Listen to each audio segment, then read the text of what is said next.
Hello dear students, आज हम करने वाले हैं practice exercise of transforming the assertive sentences into interrogative sentences.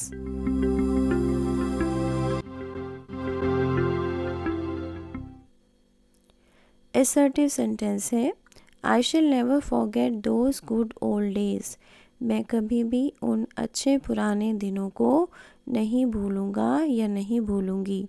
इसी सेंटेंस को आप इंट्रोगेटिव सेंटेंस में चेंज कर सकते हैं इस तरह से, shall I ever forget those good old days.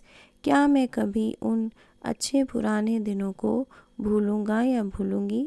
देखिए यहाँ पर हमने सेकंड सेंटेंस में शेल को स्टार्टिंग में लगा दिया है, ओके।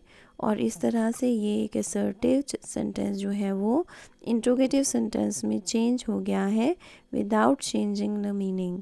देखिए यहाँ पर असर्टिव में नेवर लिखा हुआ था, लेकिन इंट्रोगेटिव सेंटेंस में एवर वर्ड यूज़ किया गया है। तो चलिए अब हम देखते हैं एक और सेंटेंस। असर्टिव सेंटेंस है nobody wants to be poor. कोई भी गरीब नहीं होना चाहता है। और इंट्रोगेटिव सेंटेंस है who wants to be poor. गरीब कौन होना चाहता है या कौन गरीब होना चाहता है। देखिए दोनों सेंटेंसेस में डिफरेंट वर्ड्स को यूज़ किया गया है, लेकिन दोनों ही सेंटेंसेस का मीनिंग सेम है।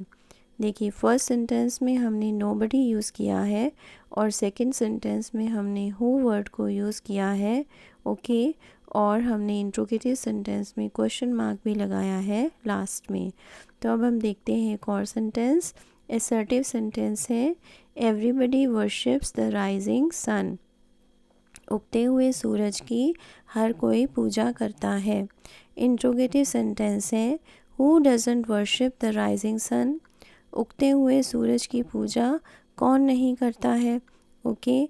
देखिए दोनों सेंटेंसेस में हमने डिफरेंट वर्ड्स यूज़ करे हैं, कुछ कुछ डिफरेंट हैं जो, जैसे देखिए एवरीबडी की जगह यहाँ पर हु यूज़ किया गया है और यहाँ पर डजंट वर्ड को भी यूज़ किया गया है जो कि असर्टिव सेंटेंस में नहीं है। तो अब हम देखते हैं एक और sentence. Everybody likes to live a peaceful life. हर कोई एक शांति भरी ज़िंदगी जीना चाहता है।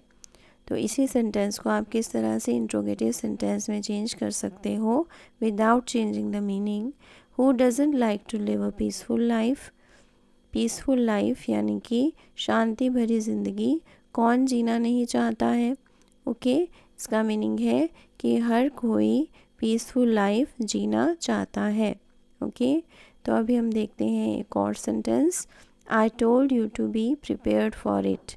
मैंने तुम्हें इसके लिए तैयार होने के लिए कहा था। इसी सेंटेंस को आप किस तरह से लिख सकते हैं। Did I not tell you to be prepared for it.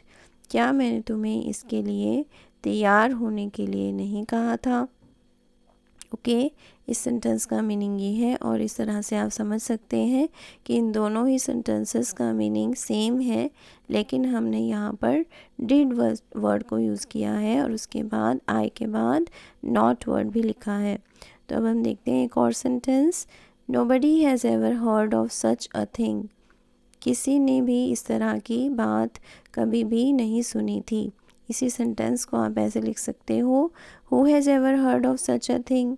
इस तरह की बात किसी ने कभी सुनी थी क्या, ओके।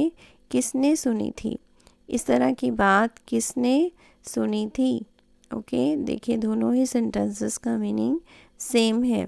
हमने फर्स्ट सेंटेंस में नोबडी वर्ड लिखा है, लेकिन सेकंड सेंटेंस में हमने नोबडी वर्ड को यूज़ नहीं किया है, उसकी जगह हमने हु लिखा है, okay. So I hope you have understood today's lesson. आपको लेसन अच्छी तरह से समझ में आ गया है। Thanks for watching, keep learning, see you in the next video. Please subscribe to my channel. Thank you.